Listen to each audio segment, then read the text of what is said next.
శ్రీ కల్పవల్లి సేవా trust Narasaraopet chairman Vellampalli Keshavarao ఆధ్వర్యంలో పట్టాభిరామ స్వామివారి దేవస్థానంలో 1512 మట్టి వినాయకుల విగ్రహాలు ఉచితంగా పంపిణీ చేశారు.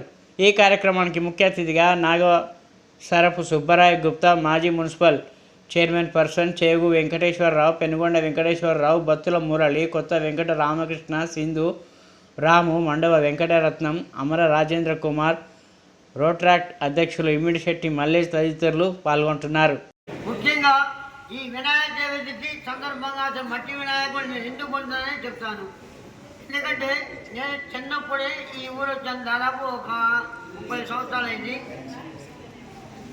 ఒక సంఘటన జరిగినప్పుడు ఆ వినాయకుని దర్చుకుంటే ఆ పైన వినాయకుని బొమ్మలు ప్రతి సంవత్సరాన్ని పంచుతాను భగవంతుని కోరుకున్నాను. ఎమ్మటే ఇమ్మీడియట్గా ఆ పని జరిగింది. అప్పటి నుంచి కూడా నేను ఆ భగవంతుని వినాయకుడు నమ్ముకొని మట్టి వినాయకుడు ప్రతిసారి కూడా 250 కాడి స్టార్టింగ్ చేసి ఈరోజు 16 వినాయకుడు పంచుతాను. అలాగే ఇక్కడికి వచ్చిన మన వాసైక్లంతో కానీ రోటరీ క్లబ్లు కానీ వీళ్ళ సంఘాల ప్రెసిడెంట్ సెక్రటరీలు అందరూ వచ్చారు ఈ కార్యక్రమానికి. వారందరికీ ధన్యవాదాలు తెలుపుతున్నాను. అలాగే ప్రతి వాళ్ళు కూడా కోపలు ఇచ్చిన వాళ్ళు ముందుగా తీసుకుని వినాయకుడిని తర్వాత ప్రతి వాళ్ళు కూడా తీసుకోవాలని కోరుతున్నాం. ఇక్కడ ఎవరైతే అండముందే వచ్చారో వాళ్ళందరూ కూడా వినాయకుడి బొమ్మలు అండమూలే అంటే ఒకరికొకరు వచ్చి తీసుకోవాలని కోరుతున్నాను. జై హింద్.